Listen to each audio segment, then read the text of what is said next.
चुका है कांग्रेस ने। आखिर उच्च शिक्षा में रिजर्वेशन किसने दिया? मोदी जी ने दिया आज के दिन में।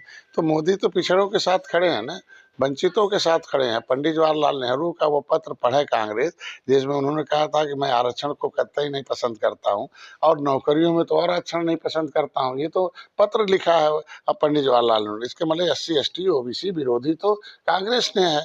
आखिर अम्बेडकर अगर दलितों के नेता के रूप में आए, संविधान निर्माता है, उनके खिलाफ प्रचार कौन किया था? उनको कौन हराया था? कह दिया था कि संविधान अगर अम्बेडकर लिख देगा तो दलितों का भला हो जाएगा, इसलिए खिड़की नहीं दरवाजे नहीं खिड़की बंद करो, उसे जीत के नहीं आना देना चाहिए। तो कहिए कि निषाद डॉक्टर जोगेंद्र मंडल जो प्रधानमंत्री थे वेस्ट बंगाल के, उन्होंने अपनी सीट खाली की। 6 महीने का कृषक पार्टी और मुस्लिम लीग से समझौता था।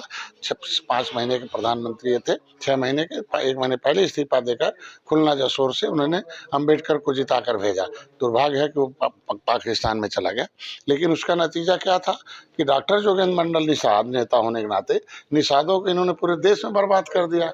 मुस्लिम लीग ने साथ दिया अम्बेडकर का, मुसलमानों को बर्बाद कर दिया। तो ये तो कांग्रेस की ऐसी उल्टा पुल्टा बयानबाजी करते रहते हैं, इसीलिए जनता अब समझ चुकी है, जनता सत्ता। कांग्रेस को इस देश की जनता से माफी मांगना चाहिए कि देश के अभिभावक के रूप में कांग्रेस को सत्ता मतलब पहले लगभग 67 सालों तक सत्ता में रही है। 67 सालों में अर्थव्यवस्था कहाँ पहुंचा दिया। मैं स्कॉटलैंड गया था, इंग्लैंड गया था कि जब देश आज़ाद हुआ तो 1 रुपये 1 पाउंड के बराबर था। लेकिन हम जब अभी 2 साल पहले गए थे तो 1 पाउंड 100 रुपये के बराबर है। कितनी अर्थव्यवस्था चौपट हो गई। मोदी जी, देश वही है, वोट वही है, जनता वही है, लेकिन नियत का देखो कि मोदी जी ने अर्थव्यवस्था को 10वें से 5वें नंबर पर लाया, अब 3रे नंबर पर। दूसरा, निषादों से तो विशेषकर कांग्रेस को माफी मांगनी चाहिए कि हमारा जो संवैधानिक अधिकार है वो छीना है। मुकुल वासनिक और शैलजा 2 मंत्री उनके हैं जिनके खिलाफ हमने ये पब्लिक फाइल 74/4/1950 जिसके आधार पर संविधान में अनुसूचित जाति की सूची बनी थी, उसको मंगाया और गायब कर दिया।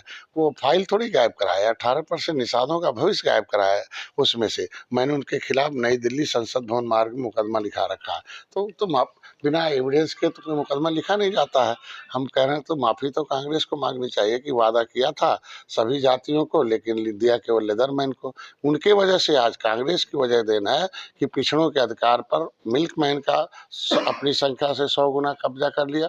उनके वजह से सभी अनुसूचित जाति के 66 समूहों का लेदरमैन ने अपनी संख्या से 100 गुना ज्यादा कब्जा कर लिया। तो क्या और जातियों के हिस्से नौकरी पर कब्जा कराने के लिए ये सत्ता में आए थे कि सबको सम्मान दे रहे? इसीलिए जब जाग गई जातियां तो अब कांग्रेस को माफी मांगना चाहिए देश से। तमाम धार्मिक बातों पर भी उल्टा पुल्टा बोलना, यहाँ के आस्था पर चोट पहुंचाना, इस पर तो कांग्रेस को माफी मांगना चाहिए। बेचारे किसी के ऊपर आरोपित नहीं करना चाहिए। कांग्रेस अध्यक्ष मल्लिकार्जुन खड़गे उन्होंने कहा है कि मोदी के संविधान विरोधी राज में दलित और वंचित समुदाय मनुवाद का दंश झेल रहे हैं। कैसे देखते हैं उनके इस बयान को? नहीं, उनके समय क्या था, कौन बात था बताएं? समय तो उन्हें, आज तो हमारे पास संवैधानिक अधिकार। पिछड़ों के लिए कांग्रेस ने क्यों नहीं पिछड़ा वर्ग आयोग बनाया? पिछड़ा वर्ग आयोग बनाया। हमसे जुड़े रहने के लिए हमारे YouTube चैनल को सब्सक्राइब करें और नई वीडियो की नोटिफिकेशन के लिए बेल आइकॉन को दबाएं।